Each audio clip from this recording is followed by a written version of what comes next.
Fala galera, belezinha? Sejam muito bem-vindos e muito bem-vindas a mais essa aula do canal aqui do Ciência e Brisa, nossa aula de número 6, vinculada a esse curso aí de microhidrodinâmica, né? E na aula de hoje eu queria meio que trazer aqui alguns exemplos para a gente contextualizar melhor algumas ideias que vêm sendo colocadas aqui ao longo desse curso.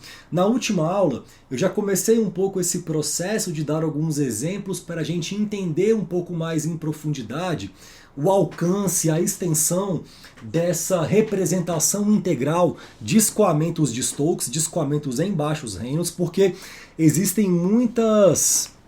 Como é que eu posso colocar assim, cara? Muitas relações interessantes de conexão entre o que está rolando com o fluido, o que está rolando com uma partícula imersa no fluido, né? E como esses dois entes, esses dois seres se comunicam ali entre si, usando uma representação que vai relacionar integrais de superfície, né, em cima desse corpinho, com uma informação, por exemplo, do campo de velocidade no fluido num ponto distante aí desse objeto que está no fluido. Então na última aula eu dei dois exemplos. O exemplo 1 era justamente sobre essa forma de eu representar, deixa eu diminuir aqui a minha cara, a velocidade do fluido num ponto x0 qualquer, em termos, né, de uma integral dessa função de Green G que propaga o distúrbio da singularidade para o campo de velocidade, e esse G então vai multiplicar escalarmente um sigma que vai ser integrado aqui, esse cara seria o kernel dessa integral, e eu vou ter uma correspondência entre uma integral de superfície, né, nessa superfície S desse corpinho aqui, com uma coisa que vai estar ali rolando no fluido. Até falei para vocês, por exemplo, que eu poderia usar essa equação aqui, se não me engano, para ter um desenho, de repente, desse campo de velocidade. A gente geralmente extrai informação de campo, no sentido euleriano, campo de velocidade, pressão, temperatura, comumente usando algum esquema espacial de discretização e resolvendo EDPs nesse esquema aproximado, mas tem um outro caminho, por exemplo, de eu obter um campo de velocidade em torno de uma esfera que não dependeria necessariamente de um esquema de resolver as equações diferenciais parciais do movimento numa malha no fluido. Eu posso simplesmente pegar integrais de superfície e projetando o que essas integrais vão me dar de reação num ponto x0 qualquer longe. Então aqui eu posso ter um domínio, por exemplo, de solução e vários pontos x0 aqui, onde eu posso determinar a velocidade do flow nesses pontos x0, integrando essas integrais de superfície. Aí, claro, a questão assim, importante de a gente olhar aqui é o seguinte, esse G, deixa eu voltar para cá, esse G que aparece aqui dentro, esse cara que vai linkar cada pontinho aqui da superfície com cada pontinho x0 aqui fora. Vai ter um vetorzinho que vai conectar esse cara, né? Então o G, ele depende de um argumento que é um G em função de R, em que esse R é um vetor x menos x0. Então eu vou ter que fazer conexões entre vários pontos da superfície, né, desse carinha aqui, com vários outros pontos aqui no flow, para eu obter, por exemplo, uma representação do que seria o comportamento do campo de velocidade, do escoamento em torno dessa esfera, sem ter que resolver explicitamente lá as equações do movimento, né, as EDPs do movimento, energia, etc., num esquema euleriano, usando método de malha, coisa do tipo, tá? Então acho que é importante a gente trazer esses exemplos assim, para a gente entender um pouco melhor o que essas integrais querem dizer, porque são integrais difíceis, inclusive, de você quantificar em muitos casos. Quando é esfera, é mais fácil, tem muitos métodos analíticos para integrar coisas em cima de esferas. Mas se muda de repente a forma do corpo, não é mais esférico, né, vira um elipsoide, já fica muito mais complicado. Há algumas soluções assim exatas, né, analíticas, de integrais em torno de elipsoide. Mas ainda tem também. Mas tu sai do elipsoide, vai para um cara de forma complexa, aí não tem. E aí você teria que usar esquemas numéricos, né, de integração de superfície, que também são complicados. Eu quero inclusive mostrar aqui alguns exemplos na aula de hoje. Então a minha ideia, na verdade, nesse momento do curso, em que a gente chegou nessa representação integral,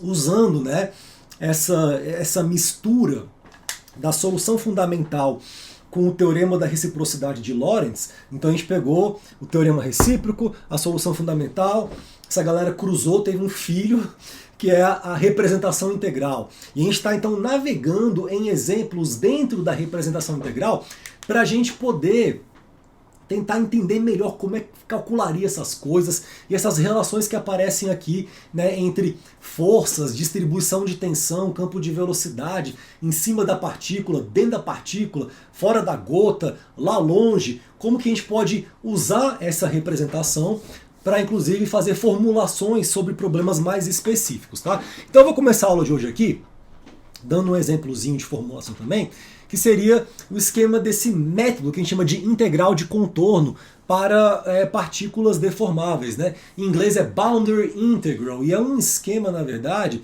em que a gente pode usar essa representação integral de escoamentos em baixos Reynolds para chegar numa formulação em que a gente, por meio da solução de integrais de superfície em cima de um corpo que está imerso num fluido, e esses caras, o corpo e o fluido, desenvolvem uma relação de baixo Reynolds, né, para eu poder, por exemplo, simular deformação de gotas, coisas do tipo, tá?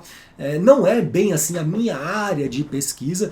Os meus assuntos de microhidrodinâmica, geralmente, eu aplico eles um pouco mais para essa coisa de interação de muitos corpos, assim, que é uma outra vibe, né? Quem é muito bom em fazer isso é meu colega Taiguara, aqui da UNB, né? Ele e o Francisco Ricardo são pessoas, né, que entendem muito mais do que eu, inclusive, sobre essa aplicação do uso desse esquema numérico, mas que eu acho que cabe como exemplo aqui num curso de microhidrodinâmica. Inclusive peguei essa figura aqui da tese de doutorado do meu colega Taiguara, assim, tá aqui a citação, né? E é um desenhozinho para a gente meio que entender como é que a gente poderia usar essa representação integral para ter uma formulação para computar como que a superfície dessa gotinha aqui pode se deformar, por exemplo, né, quando sujeita a um escoamento, um cisalhamento, coisa do tipo. Então agora, o que eu vou fazer? Eu vou aplicar essa forma de representar integralmente, né, esse flow de Stokes para a superfície dessa partícula deformável. Agora é uma partícula que deforma, então esse termo aqui do T ele vai ser importante. Eu comentei na última aula que para esferas rígidas, esse cara aqui não era relevante, que envolvia uma velocidade relativa entre pontos da superfície desse domínio, perfeito? Então agora eu vou ter um fluido 1 do lado de dentro da gota e um fluido 2 do lado de fora da gota, e eles podem inclusive, a princípio, possuir viscosidades diferentes, eta1 e eta2. Então 1 está aqui dentro da gota, 2 está aqui fora da gota. 1, 2. E a gente tem aqui, vamos dar um zoomzinho nessa figura aqui que é legal, deixa eu vir para cá. A gente tem aqui esses vetores também, normal, né? O N aponta para fora e o N tio aponta para dentro, um é menos o outro, tá?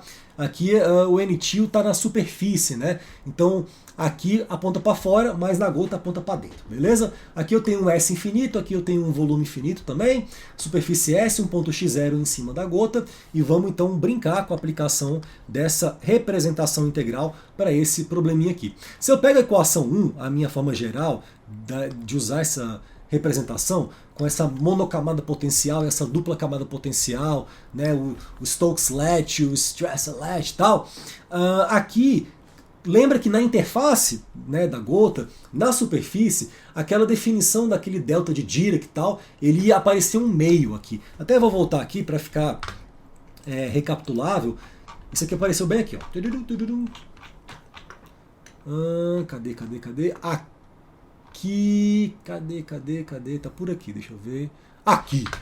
Então aqui, quando aparecer aquela integral, né, de V de x num volume, delta de Dirac de x menos x0 dv, e a gente usando as propriedades da função delta, definiu que esse cara seria x0, a velocidade de x0, se o ponto x0 em questão pertencesse ao volume V, que era onde tinha fluido. Aqui eu tinha um fluido, aqui tinha um corpinho, e V estava nessa região aqui, né? Entre esse cara e esse cara aqui. Entre esse e esse. Então se pertencesse a esse ponto aqui, né, seria a velocidade x0, seria 0 se estivesse fora do domínio V, por exemplo, né? Ou seria V de x0 sobre 2 se estivesse bem na superfície S mesmo, na interface. Então dessa definição aqui, que apareceu na última aula, a gente vai reformular aqui a minha forma de representação integral, que é basicamente essa equação que está aqui, que vocês estão vendo, que tem o 1 e o 2, a monocamada potencial e a dupla camada também potencial. Só que no caso aqui, como eu estou na superfície S da gota, eu vou pôr um sobre o 2 aqui, tá? Na minha formulação lá de baixo, eu quero dar uma ênfase ao que está rolando com a superfície da gota. Então a ideia desse esquema de integral de contorno, para eu fazer tracking, é ir para a superfície da gota. Por exemplo, aqui eu tenho até imagens de simulação que seria uma malha, né, desse artigo que eu vou citar aqui hoje ainda, em que o objetivo é discretizar a superfície de uma gota, né, e ver como é que ela se deforma quando é sujeita a um escoamento, por exemplo. Isso aqui é muito importante em reologia, né? E aí, esse exemplo 3 é a formulação desse método, que nem chama de integral de contorno para partículas deformáveis. Então, se eu pegar aqui e aplico a minha equação 1 para o lado de dentro da gota, eu vou ter essa equação 3. Aqui aparece um sinal de negativo, que está aqui, né, porque está associado ao fato de que o vetor normal do lado de dentro da gota, que é esse cara que vem para cá, ele aponta no sentido oposto ao vetor n que eu defini positivamente apontando para fora, tá? Então, dentro da gota é basicamente aquela representação integral com meio aqui, um sinal de menos, por causa do n, e aqui propriedade eta1 e sigma 1, porque eu tenho agora o fluido 1 dentro da gota e fluido 2 fora da gota, tá?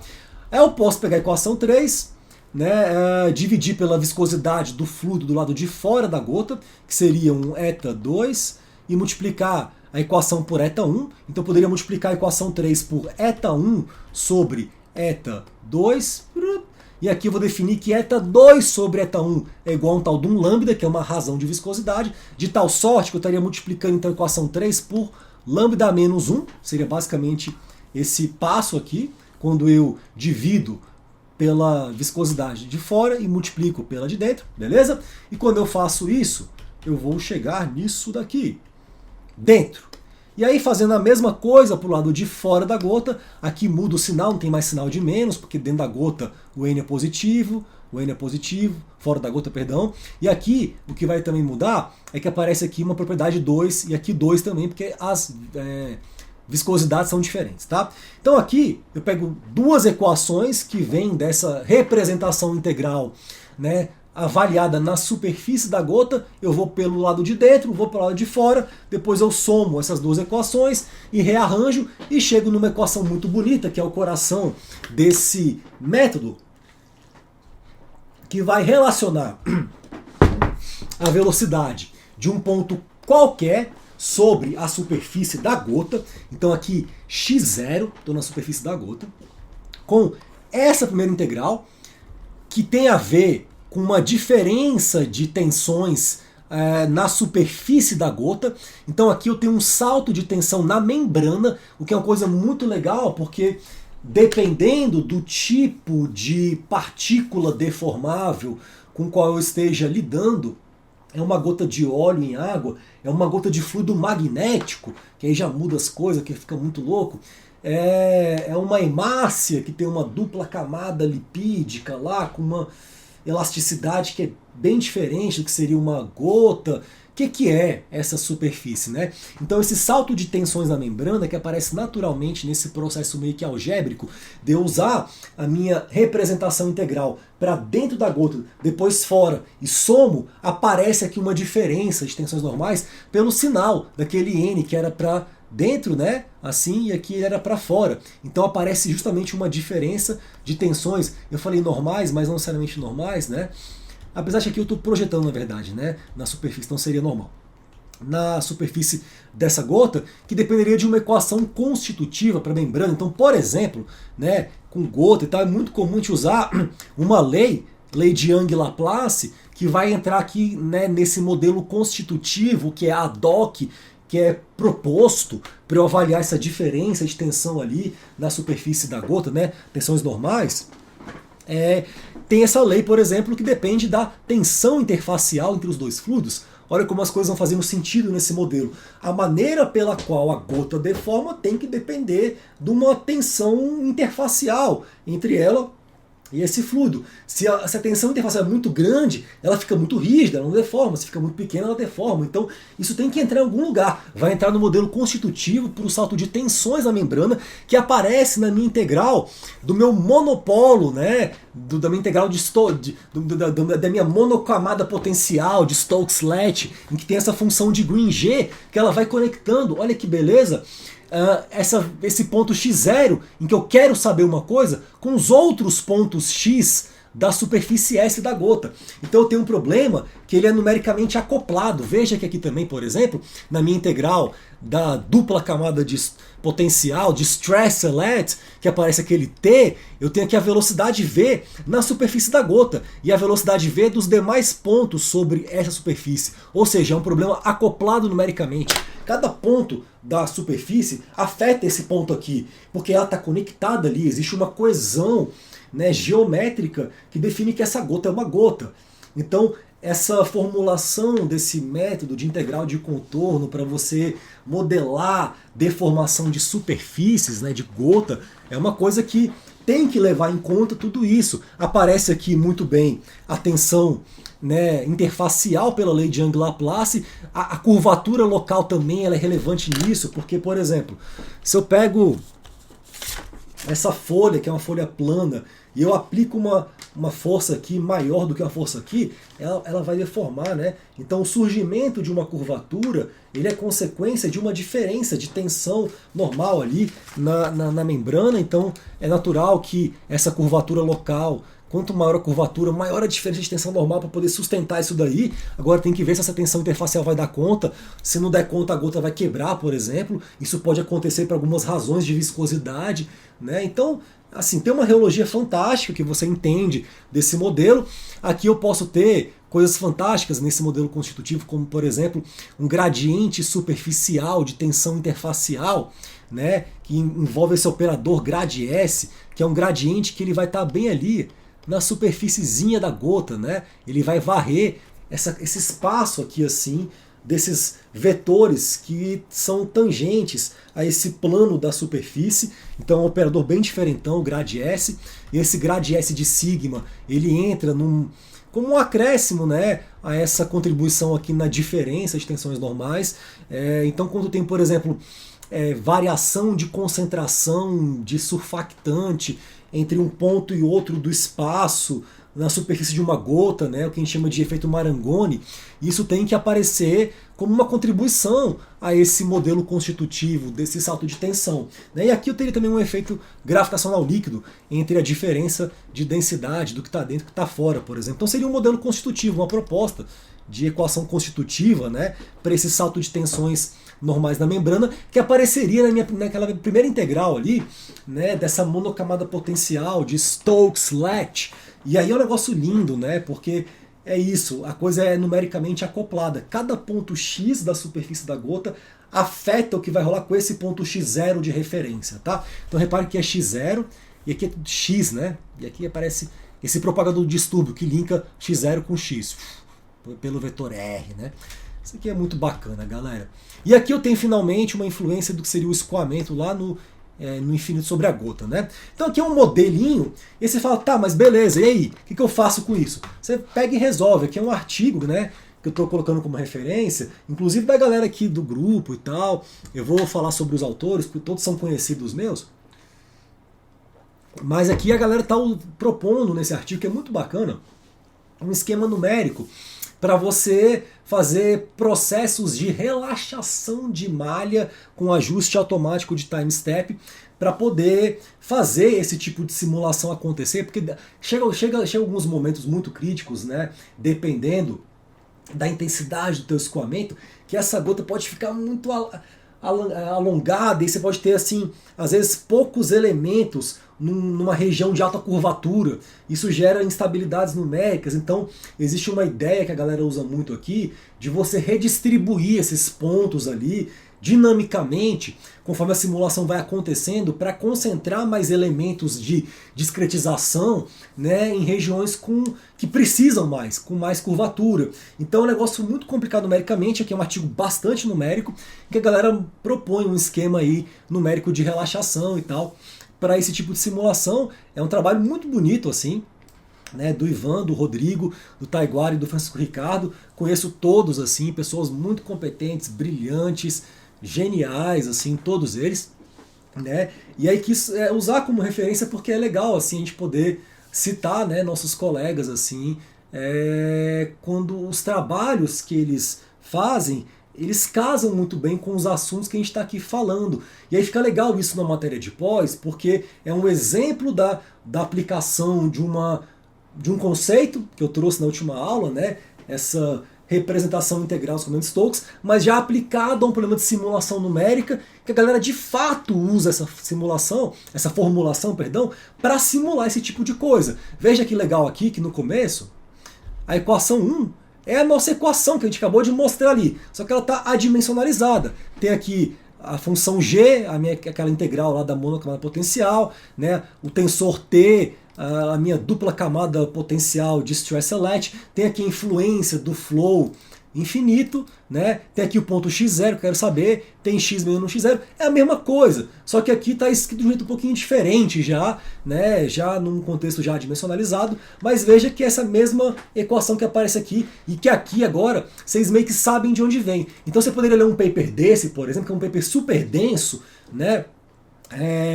De uma área de microhidrodinâmica, você já entenderia a equação 1, por exemplo, que é o ponto de partida desse artigo, porque você sabe que a gente chega nessa equação usando o quê? A representação integral de escoamentos de Stokes, que vem de onde? Da junção do teorema da reciprocidade de Lorentz com a solução fundamental.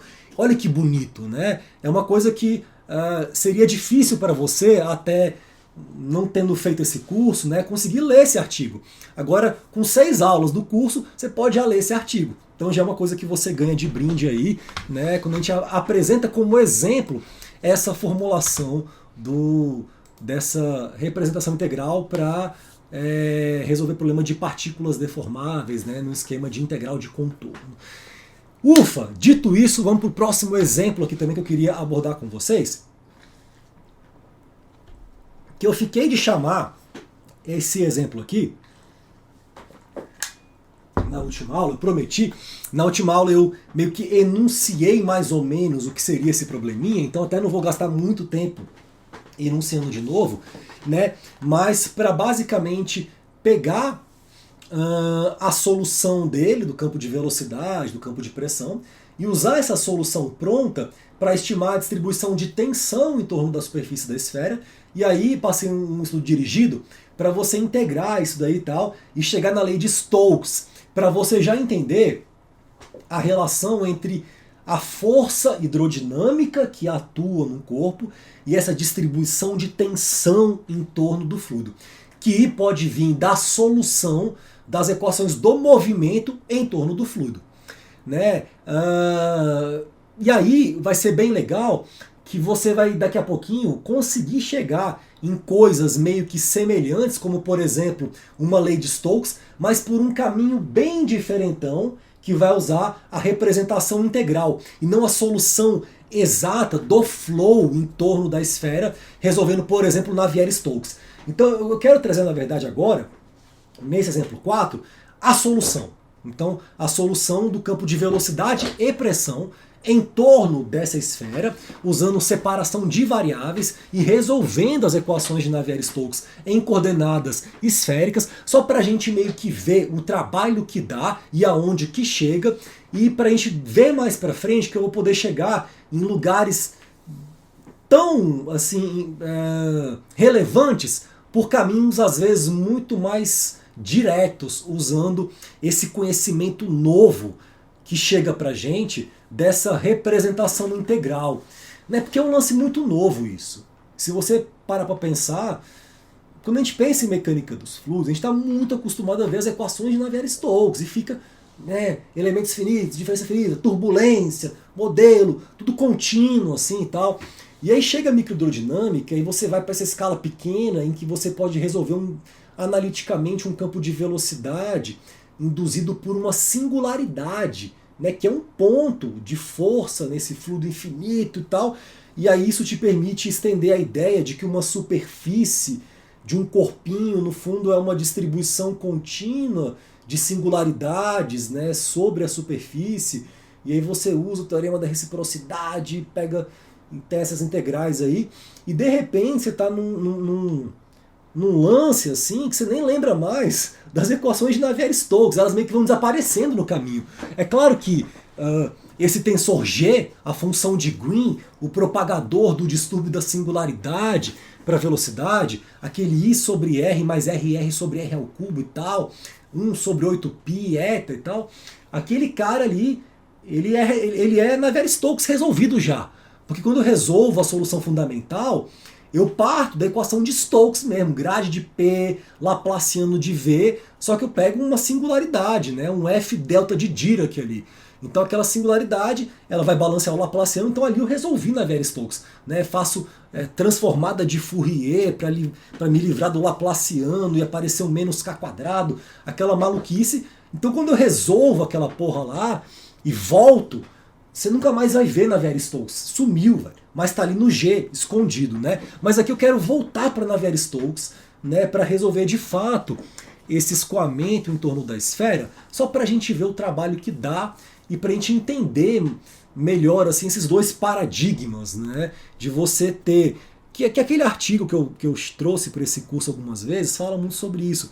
Aquele shortcut, aquele atalho que você pega para chegar na força hidrodinâmica sem ter que resolver o flow, mas usando só o teorema recíproco meio que diretão, né? Então, um pouco essa a ideia, o sentimento que eu quero transmitir com vocês, resolvendo esse probleminha aqui no exemplo 4, e vão ter algumas tarefinhas aqui para casa. Então vamos diretão, não vou gastar muito tempo aqui, mas tá aqui o meu desenho, minha esfera, chega um escoamento U infinito, P infinito, na direção EZ depende de θ, né, por essa relação aqui com cossenos e senos e com os vetores de base ER e Eθ. Já brinquei na última aula que quando a gente pega, por exemplo, um θ que é igual a zero, eu estaria nesse ponto aqui, então θ zero, o seno de zero é zero, esse cara aqui é 1, eu recupero EZ igual a ER, então esse cara está alinhado com esse cara quando θ é igual a zero, o que faz sentido essa expressão aqui. Não vou entrar muito em detalhes, mas tem relações de conexão entre EZ, θ e R, o raio da esfera é A, e aí eu quero resolver o flow, quero saber a velocidade aqui, VR, Vθ, quero saber a pressão, tá? Em qualquer ponto em torno da esfera, analiticamente. Então vou usar um escoamento axissimétrico em sistemas esféricos de coordenadas. Vφ é zero, não tenho velocidade aqui assim, é só θ e R, o que vira um esquema basicamente polar, né? Então aqui eu tenho R, aqui tenho θ, tanto VR quanto Vθ são função que de R e de θ, evidentemente, aqui é meu campo vetorial. E as equações então de Stokes adimensionais para esse cara, né, eu poderia colocá-las vetorialmente como div de V igual a zero, continuidade, incompressível, Laplaciano de V menos grade P igual a zero, estou num contexto adimensional, o Reynolds tende a zero, não preciso lidar com o eta que aparece aqui, estou já resolvendo tudo adimensionalmente, inclusive isso também é importante falar que isso já entra nas condições também de contorno que são adimensionais, então R igual a 1 é a superfície da esfera, lá eu tenho impenetrabilidade e não escorregamento, ou seja, VR e Vθ é igual a zero, e lá no infinito a minha velocidade tem que recuperar a velocidade do escoamento não perturbado pela existência dessa minha esferinha, beleza? Ufa, então tá aqui condição de contorno, tá aqui as equações que eu tenho que resolver. Bom, as equações aqui acima, então div de V igual a zero, continuidade, é a equação 1. Div de V igual a zero em sistemas esféricos axissimétricos, né, que seriam equivalentes a sistemas polares. Eu tenho isso daqui, R, θ, bom, é isso. Tá com dúvida, não entende, tal, vai no Wikipedia, escreve lá operador nabla em coordenadas cilíndricas e vê a tabelinha lá. Tá, mas eu não quero decorar a tabela, eu quero entender de onde que vem. Então pega teu livro de cálculo 3 lá e vê como é que é esse jacobiano da transformação lá entre sistemas de coordenadas, que você vai entender a lógica, tá? Calcular um jacobiano lá.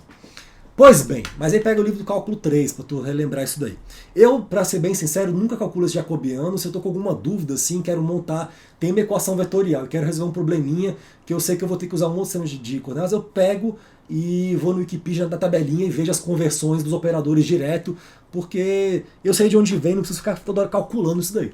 Pois bem, então aqui a equação do movimento, componente R e θ seriam equações 2 e 3, tá? Então aqui eu tenho o gradiente de pressão, e aqui é o Laplaciano, só que o Laplaciano fica uma porrada de termos, esse Laplaciano, tá? Quando eu vou colocar nesse sistema de coordenadas, tá? Depende de Vθ, cotangente de θ, é uma confusão fina.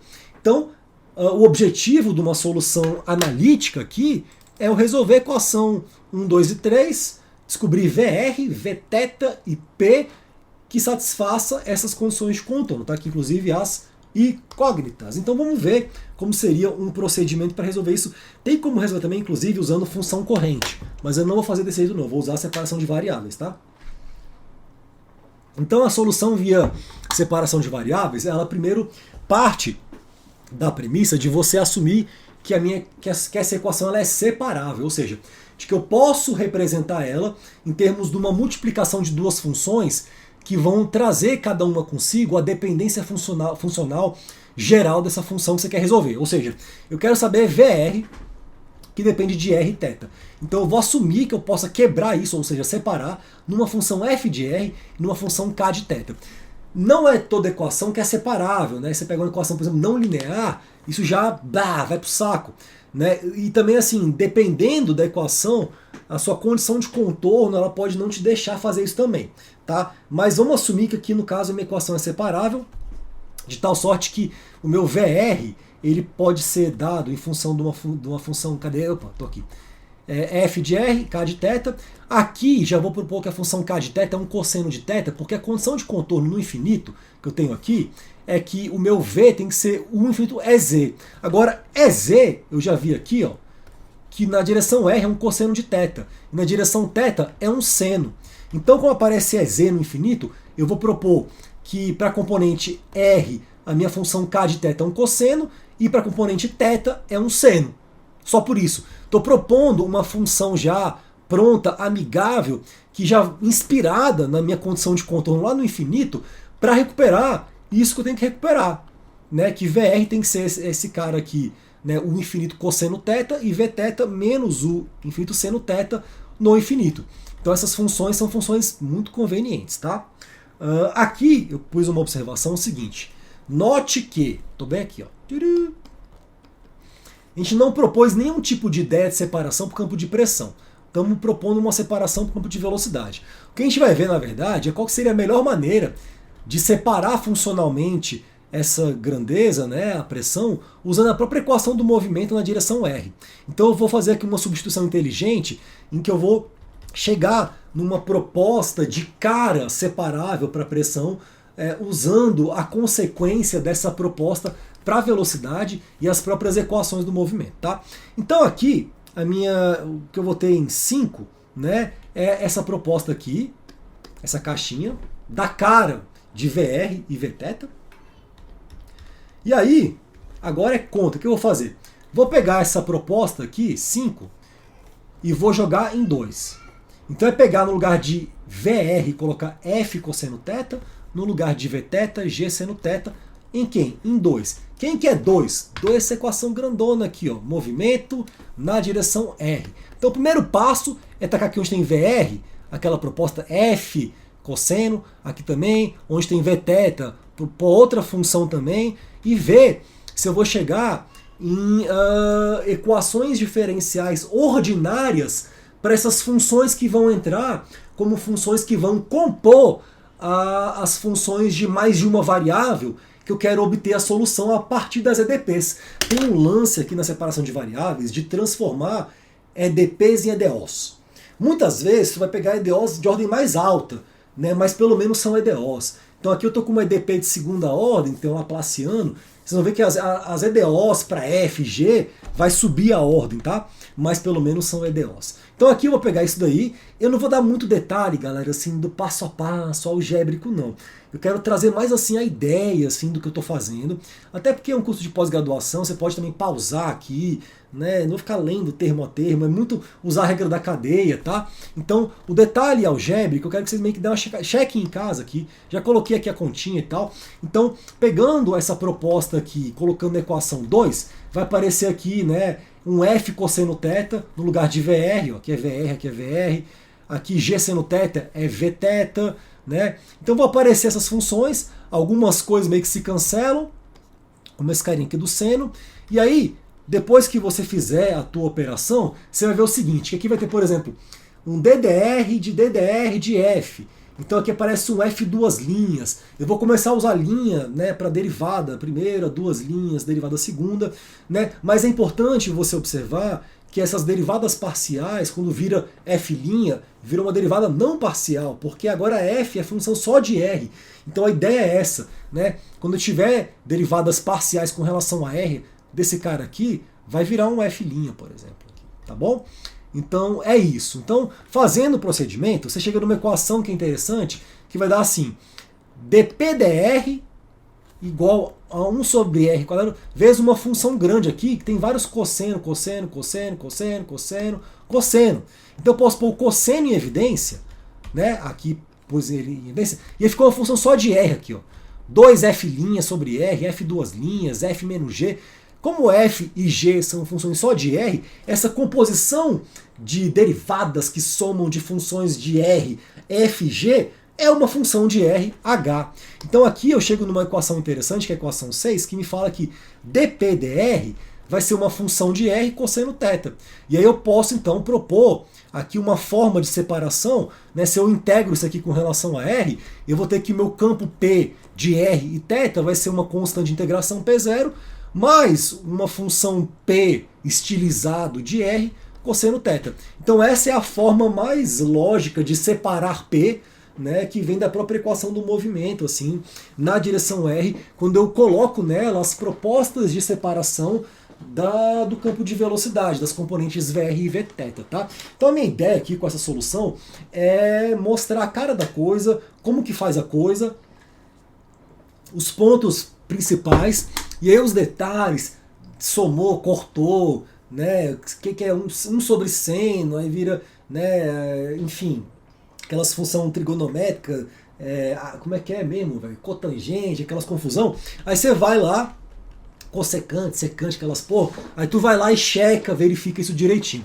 O próximo procedimento é substituir agora na equação da continuidade, na equação 1, a equação 5, para ver o que acontece. A ideia é pegar a equação da continuidade, as equações do movimento em R e em θ, a proposta de separação de VR e Vθ, agora P, e tacando as propostas nas equações que a gente tem que governam o problema, para ver se a gente consegue obter um sistema acoplado final de equações diferenciais ordinárias para f, g, h, essas funções, né? E resolver equações diferenciais ordinárias. Ou seja, é um trabalhão, porque no fundo, quando eu vou resolver analiticamente essa EDP linear, usando separação de variáveis, eu tenho um trabalho gigantesco, primeiro, para separar, e a separação no fundo é uma transformação dessa EDP em EDOs, dessas EDPs em EDOs, e depois um trabalho de resolver as EDOs, que também não é trivial, mas é porque é o nível de complexidade do fenômeno mesmo, né?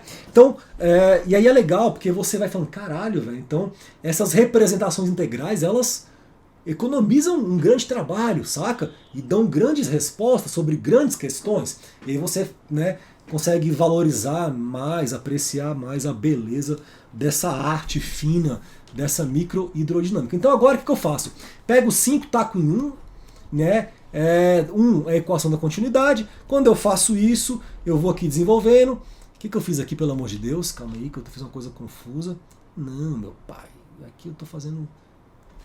Tá, só uma coisa aqui, que isso aqui tá errado. Isso aqui não, isso aqui é 3. Pronto, beleza. 5 em 1 é isso daqui, 5 em 1, continuidade. Quando eu faço isso, tem esse bloquinho aqui, deixa eu tirar minha cara, de desenvolvimento nesse canto aqui da tela, né? 1 sobre r quadrado, DDR, esse termo aqui do div, esse cara aqui também. Você vai ter outras relações, aparece f, f', etc. No final aparece alguma coisa que é a função de r multiplicando um cosseno, aparece um monte de cosseno, que é uma beleza, e aí o cosseno é arbitrário, então essa coisa aqui que tem que ser zero. Tu chega numa equaçãozinha diferencial muito maneira, que vem da equação da continuidade, que relaciona f, o próprio r, né, um f' e um g, que é a equação 7. E aí o próximo procedimento é pegar a equação 5, tacar na equação 3, que eu já mudei aqui várias vezes, eu vou dando um Ctrl Z, e aí o bicho esquece, deixa eu salvar aqui, salvou, que é a equação do movimento na direção θ, porque a gente já brincou de pegar a equação do movimento, pôr na direção r, para chegar naquela equação para pressão, e né, dp, dr e tal, e propor uma forma de separar a pressão. Pôs a equação, a proposta de separação da equação da continuidade. Chegou na equação 7, uma relação entre derivada de f e g. Beleza. Agora falta a equação do movimento na direção θ, que é a equação 3. Tem essa cara aqui cabulosa. Vθ deriva com relação a r, com relação a θ e tal. E aí, tacando as propostas de separação, cheque em casa, confiram esses cálculos aqui, regra da cadeia. Não vou entrar em detalhes. Você consegue, aparece todo mundo aqui, seno, divide por seno. No final, tu chega numa equação asteriscos, que vai relacionar, né? Aqui eu chamei, cara, esse 1 sobre r dp dθ, daquela função p seno θ sobre r, que já envolve essa forma aqui de você separar a pressão, que já veio da equação na direção r. Então é um quebra-cabeça que eu tenho que montar usando todas as equações disponíveis e no final chegar num lugar assim, de um sistema acoplável que seja passível de ser resolvido, né? Resolvível, né? Então é um quebra-cabeça, é um puzzle, tá? Então a equação do movimento na direção θ vai me levar a essa equação aqui, asteriscos, tá? Que não tá legal, porque tem cosseno ao quadrado, seno aqui, não gostei. O que eu vou fazer? Vou usar essa identidadezinha aqui, cosseno ao quadrado mais seno ao quadrado igual a 1, para falar que cosseno ao quadrado é 1 menos seno θ, chamo isso de 2 asteriscos, taco em asteriscos, e aqui eu consigo cancelar algumas coisinhas nesses termos aqui, depois em casa vocês confiram direitinho, de tal sorte que eu chego aqui no final, nessa equação topzera, que é uma equação que não tem nada de θ, mas é uma outra equação que me relaciona, né, derivadas das funções que eu quero saber, que no fundo é f, g e p. Eu tenho 3 funções para saber, f, g e p. Tá? Então até agora que eu tenho isso aqui, ó. A equação 7, a equação 8, que é a equação de dp/dr, né, que eu aplico a substituição para vr e vθ na equação do movimento em r, e a equação 9, que é aplicar ela em θ. No fundo, cada equação que está aqui, 7, 8 e 9, ela veio da aplicação da minha proposta de separação às minhas 3 equações originais que eu tinha que governavam o problema. O que eu faço aqui no fundo é substituir aquelas 3 EDPs acopladas por 3 EDOs acopladas também. EDOs, inclusive, de ordem até... Se bem que não, cara, eu falei ordem assim mais alta, mas é só F', G', né? Só que um pouquinho mais complicadinhas, na verdade até falei besteira, assim. Não é de uma ordem mais alta não, é de segunda ordem. É porque eu lembrei de Blasius, que é um outro problema, que é outra parada, que também tem um pouco dessa lógica, mas lá é mais similaridade, assim, e a minha EDO é bem mais quarta ordem, saca? Tipo, e vinha de Navier-Stokes, mas aqui é outro caso, aqui é linear mesmo e tal, enfim. Então, segunda ordem, mas que mistura, né? Derivada de F com G, né? Então, R vezes F, F', que é um termo meio não linear, né? Esse cara aqui. Mas são EDOs, né? Então, cara, agora vem o estudo dirigido. Eu falei 5, mas eu acho que esse aqui é o 7 já. Deixa eu verificar rapidinho aqui, galera. 3. Esse aqui era o... Cadê? 6, tá. Então lá era o 7, foi mal. Eu já tinha feito isso hoje de manhã mais cedo, mas eu faço e depois desfaz. Então, o 7, o que é o 7? Você vai derivar a equação 9 com relação a R, então deriva com relação a R, subtraia de 8, que aparece já um pelinho aqui, e utilize 7 para obter uma única EDO para F, porque aqui mistura F com G e com P. E como é que eu vou resolver uma EDO de uma coisa que depende de outra variável que também é outra EDO?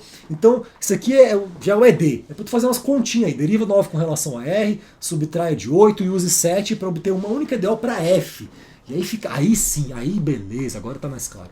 Aí a de F fica, ó, de quarta ordem. Eu lembrava disso, tá? Mas aqui, originalmente, né, não é Mas depois você vai multiplicando os termos, aparece P, P', relaciona a F, e aí depois, como P depende de F, tem P', aí eu derivo, né, com relação a R de novo, vai ficar F3', F4', tá? Então, é isso. Aparece aqui uma EDO mais complicadinha, de quarta ordem, para F. E aí, isso aqui é uma EDO de Euler de quarta ordem, cuja solução tem uma cara desse tipo aqui, ou combinação linear de coisas desse tipo aqui, R elevado a K, tá? Porque são somatórios, né, de derivadas. Olha que bonitinho, R à quarta, olha que bonito, derivada à quarta, R ao cubo, derivada ao cubo, R ao quadrado, derivada ao quadrado, R a 1, derivada a 1. Né? Por que tem essa coisa aqui? Porque se eu derivo esse cara assim, o K baixa, né? Vai ficar K, R, K menos 1, derivada primeira. Aí derivo de novo, aí vai ficar K vezes K menos 1, RK menos 2. Vai mudando esse expoente aqui. Mas se eu sempre multiplicar, né, por um cara que tem a mesma ordem daquela derivada, esses caras meio que se anulam. Então isso aqui é uma solução meio que geral da cara da função f, ou pelo menos combinações lineares disso, tá? Então você assume que tem essa cara aqui, deriva com relação à quarta e tal, né? Chega numa equação que é tipo um polinômio para cá, que vai ter 4 raízes, e aí você usa essas 4 raízes, né, fazendo uma combinação linear delas. Você vai pegar a cara dos expoentes, olha que coisa mais linda, velho. Menos 1, menos 3 e 2. E aí você vai usar as condições de contorno para descobrir as constantes C1, C2, C3, C4. E assim você vai resolver essa EDO de Euler, né? E eu quero que você aplique isso aqui, mostre. Então, na verdade, eu estou meio que direcionando, guiando você para você finalizar o resto dessa solução exata do problema das equações de Stokes em torno de uma esfera, para também não entregar tudo de bandeja também, né? Eu formulei, mostrei, que fica legal que você sente que está fazendo parte também da solução, aí você acha que você entende um pouco melhor.